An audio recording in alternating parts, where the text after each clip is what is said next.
Success के लिए क्या जरूरी है? शहर के एक कॉलोनी में एक बुजुर्ग कपल अंकल और आंटी रहते थे। वह कॉलोनी अभी जल्द ही बनी थी, इसीलिए उसमें 4 से 5 घर बसे हुए थे।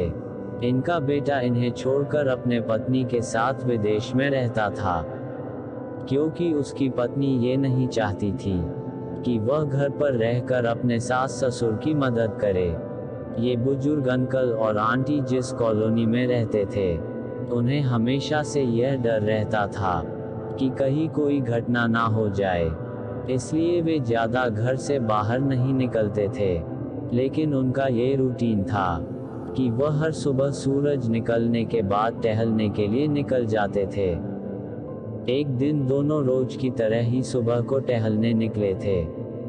उन्होंने देखा कि एक लड़का तेजी से साइकिल चलाता हुआ जा रहा है और उस साइकिल के पीछे एक फावड़ा बंधा हुआ था, लेकिन उन्होंने ज़्यादा ध्यान नहीं दिए और चले गए। दूसरे दिन उसी समय फिर से वह लड़का दिखा और उसी तरह तेजी से साइकिल चलाता जा रहा था। इसी तरह तीसरे और चौथे दिन भी वह लड़का दिखा। 5वें दिन आंटी जी ने अंकल जी से पूछा कि ये लड़का हर रोज सुबह इसी समय तेजी से साइकिल चलाते हुए जाता है। मुझे लगता है कि कुछ गड़बड़ है, कहीं ये लड़का कोई गलत काम करने तो नहीं जा रहा है। लेकिन अंकल जी ने मना कर दिया कि जा रहा होगा, कहीं हमसे क्या। परंतु आंटी जी बोली, हमको देखना चाहिए कि हमारे कॉलोनी में कोई गड़बड़ तो नहीं। अंकल जी बोले, ठीक है, अगले दिन हम इस लड़के का पीछा करेंगे और देखेंगे कि ये जा कहाँ रहा है। अगले दिन सुबह को फिर से वो लड़का तेजी से साइकिल चलाता निकला। उनके पीछे अंकल और आंटी जी भी गई। उन्होंने देखा कि थोड़ी दूर जाने के बाद वह लड़का एक पेड़ के पास साइकिल खड़ी कर दी। उसी पेड़ के पास थोड़ी सी खाली जमीन पड़ी थी और उसे वो खोदने लगा। अंकल और आंटी जी कुछ देर तक देखते रहे कि ये लड़का क्या कर रहा है, लेकिन लड़का जमीन खोदे जा रहा था।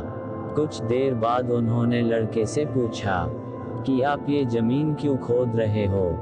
लड़के ने मुस्कुराते हुए कहा कि अंकल जी, मैं आप दोनों को रोज देखता हूँ, लेकिन आपको मुझसे डरने की जरूरत नहीं, और यहाँ जमीन इसलिए खोद रहा हूँ कि मेरी नई नई नौकरी लगी है। अंकल ने पूछा, कहाँ नौकरी लगी है? ऐसा कौन सा काम है जिसमें जमीन खोदनी है?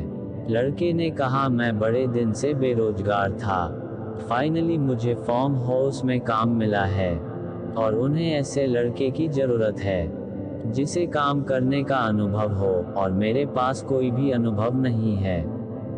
इसलिए मैं रोज यहाँ फावड़ा लेकर आता हूँ और जमीन खोदने की प्रैक्टिस करता हूँ, ताकि जैसे ही नौकरी पर काम शुरू हो उसमें हमें निकाल ना दिया जाए। इसलिए रोजाना मेहनत कर रहा हूँ, कोशिश कर रहा हूँ। उस लड़के की बात सुनने के बाद अंकल और आंटी जी ने लड़के को आशीर्वाद दिया और बोला, बहुत ही बढ़िया बात है, प्रयास ही जिंदगी में सब कुछ है। ये छोटी सी कहानी जिंदगी में बहुत बड़ी बात सिखाती है। तो अगर हमें सक्सेस होना है तो सक्सेस के लिए सबसे ज़रूरी चीज़ है कि हमें लगातार मेहनत, कोशिश और प्रयास करनी होगी, तभी हम जीवन में सफल होंगे।